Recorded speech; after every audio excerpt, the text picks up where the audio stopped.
What's poppin', yo? So in this video, I want to talk about consistent negativity brings breakups, okay? So why am I talking about this? Well, usually my video ideas come from a consistent thing that I see amongst my coaching students or amongst like people who are going through breakups, whatever. And what I'm seeing is negativity in whatever shape, form, or fashion on a repeated basis will get someone to break up with you. Now, it sounds very obvious, right? But if you think about what a relationship is, person A and person B are spending time together, right? And in this continuum that we're all involved in. And what ends up happening is us as human beings, we're meant to experience both positive and negative, to have the perspectives that we have. Person A is too negative. Person B is going to want to repel. They're going to repel. They're going to reject. And they're going to be repelled by person A. And they're going to be like, yeah, I'm out of here. It looks like I'm juggling two titties. What you got to focus on is staying positive as much as you can and cutting out the negative. Imagine if like the negative is a piece of like cancer, right? It'll grow and grow and grow and manifest and start spreading to other areas of your life. Sound familiar? And then now it's too late because cancer's everywhere. So you have to cut it off and get it out as fast as possible. That's why communication is so important. And I'm going to go into it later on in the video about why communication, respect, boundaries, and all that are so important. Proper communication kills that cancer. If I have a problem, if I'm person A and I have a problem with person B, person A, I have to be the kind of person that's like, I'm okay with bringing up and setting boundaries and being a good, partner that way. I'm able to even bring it up. There are people who can't even bring up a problem because they're so full of fear that they're going to lose the person B. Person B might have a problem accepting criticism. What do you think is going to happen? Conflict, right? They're going to fight, and people think fighting is normal. So that's a negative moment, okay? So now, bam, negative moment. You guys take space. And instead of actually going back to it and fixing the issue, because that's harder than just ignoring it. Most people just ignore issues. Most people just would rather sweep it under the rug. So person A should be able to even voice how they feel, and person B should be able to accept it, and vice versa. People should be able to do that in relationships. I'm involved in a relationship that can do this. However, there are moments where I will lose my cool too. I'm human as well, but I'm aware of that. And because of my awareness of that, I'm able to say, okay, I'm not in the right frame of mind to even listen to what you're saying to me. So what I'm going to do is I'm going to walk for now, but I don't want to ignore this. I want to go forward and try to understand what you're saying to me when my emotions have calmed down. That's how I try to deal with things. So what I think you guys should be doing is something along the lines of that, where you're like, you have the understanding, okay, like, I'm too pissed off right now to even listen to you. But sometimes the person B that you're trying to even communicate with, or that's trying to communicate with you and tell you that you have issues or whatever, they'll just keep fucking pursuing. Then they'll get upset because you're walking, you know what I mean? So the most important thing that I want you guys to take from this video before it gets too long is self-esteem.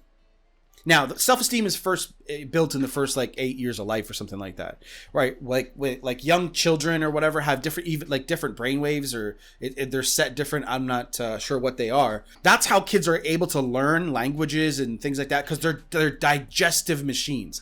So what do you think kids are doing when they see their parents fighting all the time?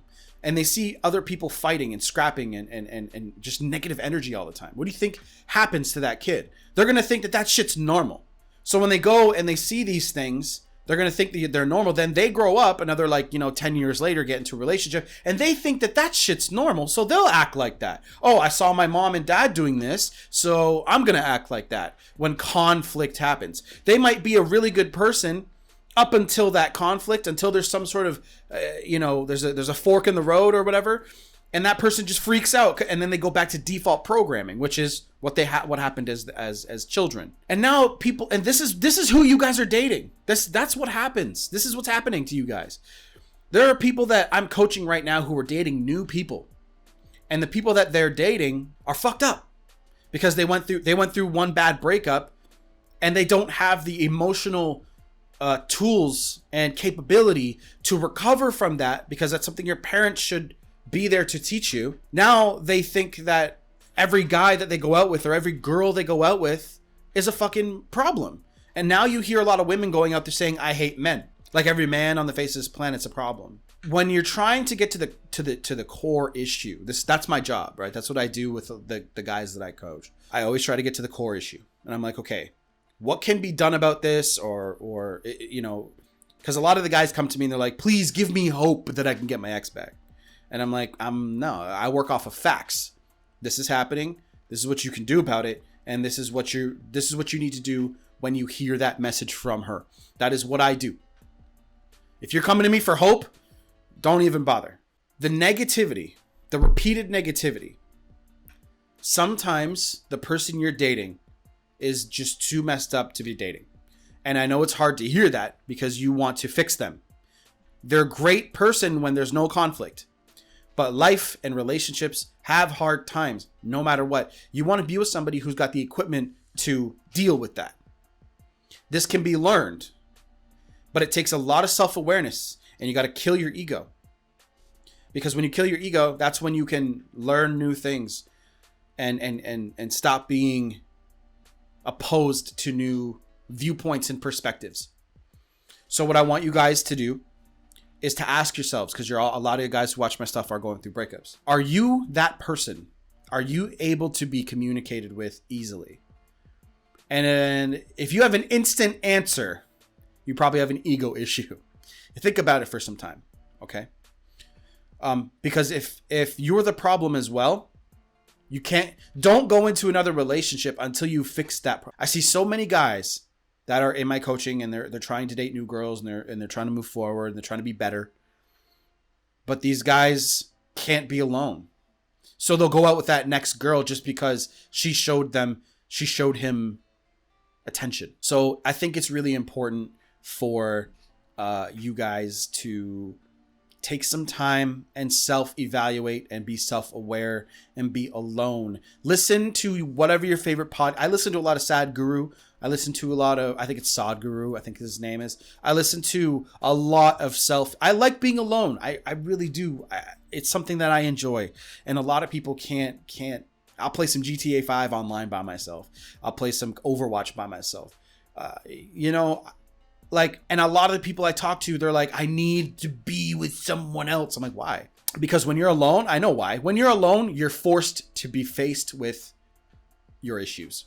And most people would rather run. Don't be like that, right? Negativity is the repellent of a great relationship. And there are a few things that keep a relationship really solid. Space is one of them. Respect and setting proper, like most people don't have a plan or a proper way to even have dates in general. So what I think you guys should do is set a date and stick to that date. And then like your partner should be okay with you, like not being around sometimes. A lot of the stuff I say sounds so simple. Most people on this planet don't, like over 90% don't operate that way. I don't fight. I try not to fight. Okay. I know like one or two relationships in my like personally, they don't fight with each other because they're partners. They're like, yeah, like, you know, he does what he does and I want him to be uplifted and I want him to keep going on. And he's like, I want her to do the same, right? They know that they can't fight in front of their kids because their kids will download that shit into their subconscious mind and be that way later. But most people can't handle it because they're like, person A again will be like, oh, I love my husband and want to uplift him. Now, because what happens when you have that, say your husband or wife gets super successful and you've been trying to get successful. Now you have a problem because you think you need to get there. And now your wife or husband's doing it. Now you're going to have an issue because you understand what I'm saying? I hope I'm making sense. Always don't overcomplicate what relationships really are. I think that's another main message of this video. Don't overcomplicate relationships. They're just moments in time that people spend together. Every moment, try to make it the best moment that you have with that person and don't spend too much time around them. They will value the fuck out of you. And if you go out with somebody, make sure that they don't have negative traits. Just don't fall in love with that person. They might have great qualities, but just don't. It'll save you time. Here, and here, you should be able to subscribe and watch other videos. Go and do that. They will help you. And if you want coaching with me, it's down below. And if you have any questions, hit me up at masculineenergy27@gmail.com. See you guys in the next one. Done.